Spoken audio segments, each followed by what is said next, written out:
Hydro power ప్రాజెక్టుకు వ్యతిరేకంగా రోజురోజుకు ఏజెన్సీ ప్రాంతంలో ఉద్యమం ఉధృతమవుతోంది. హైడ్రో పవర్ ప్రాజెక్టు అనుమతులన్నింటినీ వెంటనే రద్దు చేయాలని గిరిజనులు డిమాండ్ చేస్తున్నారు. వేలాది మందితో భారీ ర్యాలీలు, నిరసన కార్యక్రమాలు చేపట్టారు. తమ బతుకులను బుగ్గిపాలు చేయొద్దని ఆందోళనలు నిర్వహిస్తున్నారు. గిరిజనులు చేస్తున్న ఉద్యమానికి వైఎస్ఆర్సీపీ సంపూర్ణ మద్దతు ప్రకటించడమే కాకుండా ఉద్యమంలో భాగస్వామి కూడా అయింది. కూటమి ప్రభుత్వం అధికారంలోకి వచ్చిన తర్వాత ఏజెన్సీ ప్రాంతంలో హైడ్రో పవర్ ప్రాజెక్టుకు అనుమతులనిచ్చింది. దీనికి సంబంధించి 3 జీవోలను విడుదల చేసింది. దీంతో గిరిజనులు పెద్ద ఎత్తున పోరాటానికి దిగారు. తమ ప్రాంతంలో హైడ్రో పవర్ ప్రాజెక్ట్ పెట్టొద్దని విజ్ఞప్తి చేస్తూ ర్యాలీ నిర్వహించారు. ఏజెన్సీ ప్రాంతంలో ప్రవేశపెట్టే హైడ్రో పవర్ ప్రాజెక్టు వల్ల సుమారు 10,000 ఎకరాల భూములను గిరిజనులు కోల్పోతారు. వందల సంఖ్యలో గ్రామాలు ఖాళీ చేయాల్సి వస్తుంది. 50,000 మంది గిరిజనులు తమ జీవనాధారాన్ని కోల్పోవాల్సి వస్తుంది. గిరిజనులకు భారీ ఎత్తున ఉపాధి చూపించే కాఫీ, మిరియాల తోటలు కాలగర్భంలో కలిసిపోయే ప్రమాదం ఏర్పడుతుంది. దీంతో హైడ్రో పవర్ ప్రాజెక్ట్ నిర్మించ తలపెట్టిన అనంతగిరి, అరకు, హుకుంపేట మండలాలే కాకుండా చుట్టుపక్కల ప్రాంతాల ప్రజలు కూడా ఉద్యమంలో భాగమయ్యారు. కూటమి ప్రభుత్వానికి వ్యతిరేకంగా ఆందోళనలు, బహిరంగ సభలు నిర్వహిస్తున్నారు. ఇక్కడ పెట్టడానికి వీలు లేదని ప్రతి ఊరూరా కూడా ఘోషిస్తున్నారు. ఈ ఘోష, ఈ అరణ్య గర్జన అనేది ఈరోజు అమరావతిని సైతం కదిలిస్తుంది. వాళ్ళు ఈ మాట వినకుండా మేము మొండిగా ప్రజల గణం తొక్కైనా సరే, అణిచేసైనా సరే, మేము అక్రమ కేసులు పెట్టైనా మేము ఇక్కడ పెడతామంటే మాత్రం ఈ ప్రభుత్వాన్ని ఇంటికి సాగనంపడానికి ప్రజలు సిద్ధంగా ఉన్నారు. ఇంటి దారి పట్టాల్సిన పరిస్థితి వస్తుంది.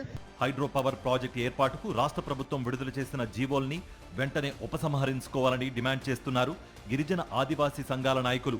అభివృద్ధి ముసుగులో గిరిజన ప్రాంతంపై పెత్తనాన్ని ప్రైవేట్ వ్యక్తులకు చంద్రబాబు కట్టపెట్టే ప్రయత్నం చేస్తున్నారని మండిపడుతున్నారు.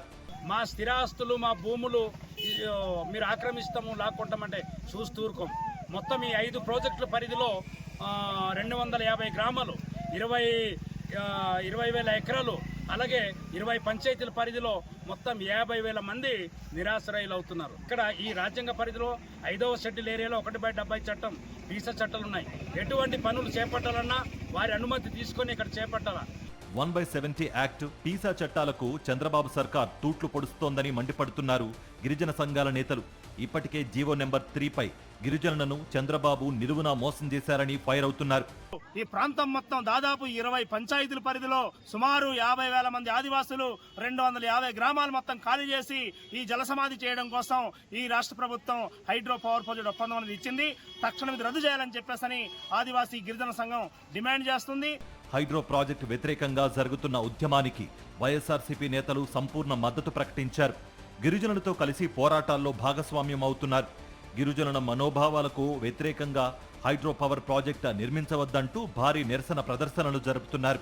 హైడ్రో ప్రాజెక్టును వ్యతిరేకిస్తూ అధికారులకు వినతి పత్రాలు సమర్పిస్తున్నారు. ఇప్పటికైనా ప్రభుత్వం మరి ఆ 51 జీవో ఏవైతే ఉందో, అలాగే 13 జీవో అనేటటువంటిది ఏదైతే ఈ హైడ్రో పవర్ ప్రాజెక్టులని ఇక్కడ ఏర్పాటు చేసినటువంటి జీవోల్ని తక్షణం రద్దు చేయాలని చెప్పేసి మేము డిమాండ్ చేస్తా ఉన్నాం.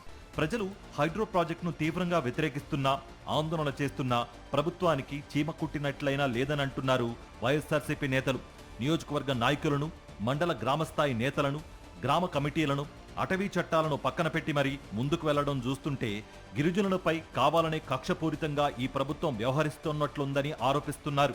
సెంట్రల్లోని, స్టేట్లోని మీరే అధికారంలో ఉన్నారు కాబట్టి తక్షణమే ఈ జీవోలను రద్దు చేసి ఏదైతే మీరు ఇచ్చినటువంటి కంపెనీలకి ఈ నిర్మాణం తాలూకు అనుమతులన్నీ కూడా వెంటనే రద్దు చేయాలి. స్థానిక నాయకులకు, అధికారులకు తెలియకుండా ప్రాజెక్ట్ నిర్మాణాలు చేపట్టడం ఏంటని ప్రశ్నిస్తున్నారు నేతలు. స్వయంగా ఈ ప్రాంతంలో పర్యటించిన డిప్యూటీ సీఎం పవన్ కళ్యాణ్ వెనుకబడిన ప్రాంతాలకు ఏదో చేస్తారనుకుంటే ఇంకేదో చేస్తున్నారని మండిపడుతున్నారు.